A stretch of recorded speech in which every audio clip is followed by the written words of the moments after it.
Selamun aleyküm ve rahmetullah ve berekat. Ve aleyküm selam ve rahmetullah ve berekat. Avrupa'dan buraya sizlere çok çok selam getirdik. We are bringing selam from Europe. Esselamu aleyküm. Selam ve rahmetullah ve berekat. Daha yanlış. Güzel. Muy kayıthane böyle gibi bakar.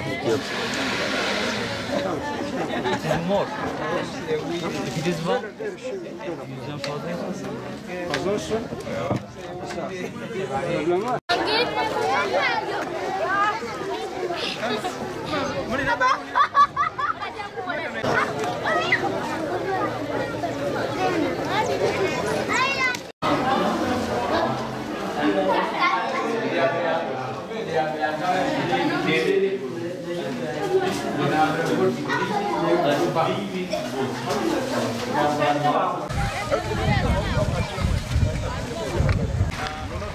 Very good. Acaba hani çok sıram. Biz şu anda Kariro bölgesindeyiz, Uganda'dayız, Afrika'dayız. Hayırseverlerimizin bize verdiği, bağışladığı projeleri gerçekleştirmekteyiz. Şu anda camiye geldik, camimizi gördük. Caminin önünde bisikletlerimizi veriyoruz. Hayırseverlerimizin bize verdiği bisikletleri takdim ediyoruz. Bisiklet denince sadece ulaşım aracı değil burada. Bisiklet burada taşıma aracı. İnsanlar yüklerini, eşyalarını bir yerden bir yere götürürken bisikletle götürüyor. Uzaklardan su getirmeye kullanıyorlar. Bir yerden bir yere yüklerini götürmekte kullanıyorlar. Yani bisiklet bir nevi hem ulaşım aracı hem yük taşıma aracı. Rabbim hayırseverlerimizin hayrını kabul etsin. Camimizi ziyarete geldik. Rahman Camisi. Cami, burada abdesthaneleri, arkamızda kuyusu var. Fakat cami hocasıyla görüşme yaptık. Cami hocası bizden bir talepte bulundu. Bunu biz de hayırseverlerimize iletmek istiyoruz. Camimiz güzel, elhamdülillah. Abdesthaneleri iyi, köylülerin ihtiyacını gideriyor. Bu konuda Allah'a hamdolsun ki bir sıkıntıyı atlatmışız. İhtiyaçlarını gidermişiz. Fakat daha önemli bir ihtiyaçtan bahsettiler ki bu da şudur. Bu köyün bir okula ihtiyacı var. Tabii okul dediğimiz bizim bildiğimiz böyle lüks okul değil. İki gözlü öğrencilerin içinde okuyabilecekleri sınıflar. Bu tahtayı da buraya koyduk ki camide bu tahtayı koyuyorlar. Böyle onun üzerinde çocuklara ders vermeye çalışıyorlar. Bu ileride bir tane okul var. Dış kaynaklı ya da dışarıdan buraya gelip yapılmış okul var. O okula buradaki Müslüman halkın çocukları gidemiyormuş. Arapça eğitim verilmiyor ya da Arapça İslami eğitimler verilmiyor. Öğrenciler alınmıyor. Bu konuda ihtiyaçları var, sıkıntıları var. Kendilerini dışlanmış hissediyorlar. Eğer bize bu konuda yardım gelirse burada bu halka hizmet verecek bir okul inşa etmek isteriz. Bu çok faydalı olur. Buradaki çocuklar, buradaki insanlar eğitim görürler. Onların dünyada hem dünyalıkları değişir hem ahiretleri değişir.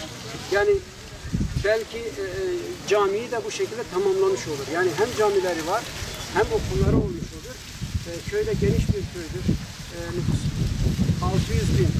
600 civarında nüfusa sahiptir.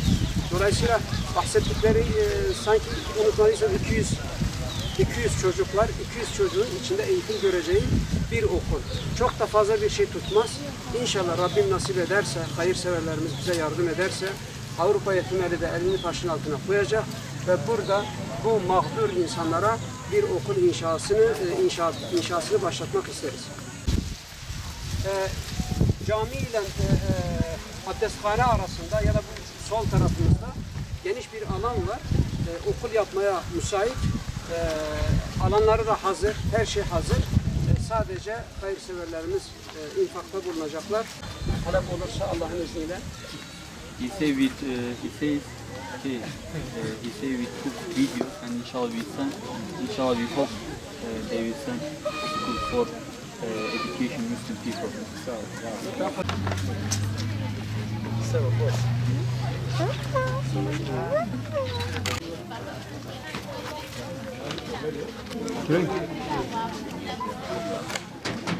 Selamünaleyküm. Aleykümselam ve rahmetullahi ve berekatuhu. Biraz şeker vesaire şeyler verdik. Uzak olduğu için gıda paketi buraya yetişemedi, getiremedik yanımızda. Velhasıl şu andaki manzara bu.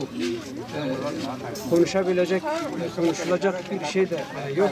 Tabii evin burası bizim tabirimizle oturma odasıdır, evin mutfağıdır, evin banyosudur, her şeydir. Yani neyleri varsa ev budur. Hani özellikle Avrupa'daki Müslümanların duyması için söylüyorum. Yani oturma odası ayrı, mutfak ayrı, yatak odası ayrı, çocuk odaları her çocuğun ayrı, evin kileri ayrı, şura ayrı, bura ayrı. Yetmez, senede bir değiştirme, içini götürme, onu getirme, onu getirme, koltuk siparişi etme, eve yeni süsler verme. İşte o da bir dünya, bir yaşam, bu da bir yaşam, bir dünya. Ve hepimiz, bunlar da Müslümandır, biz de Müslümanız. Ve biz de cennete gitmeyi umuyoruz, bunlar da cennete gitmeyi umuyor. Rabbim hayır etsin ve bunlara yardım etmede bize güç kuvvet versin.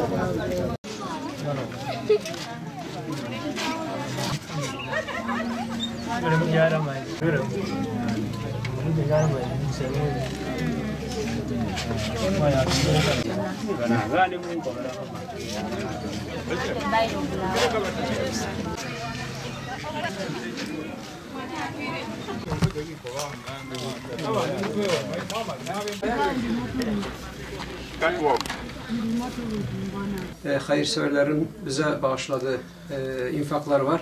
O infaklardan gezdiğimiz bazı yerlerde bir miktar para zarfa koyup bu mağdur ailelere veriyoruz. Burada geldiğimiz bir aile var. Bu evin reisi, hanımı dışarıda. Biz içeri geldik ki insanlar rahatsız etmesin çünkü dışarıda insanlar hemen toplanıyor. Biraz bir şey vermek sıkıntıdır. Hanımı dışarıda, dizleri olmuyor, gözleri görmüyor. Velhasıl evin hali de işler acısı. Çok bir şey söylememize de gerek yok. Çok da konuşacak durumda değilim. Ben bunu hayırsevere veriyorum. Rabbim hayır yapanların hayırlarını kabul etsin. Allah-u Teala bu nasip etsin. Hadi.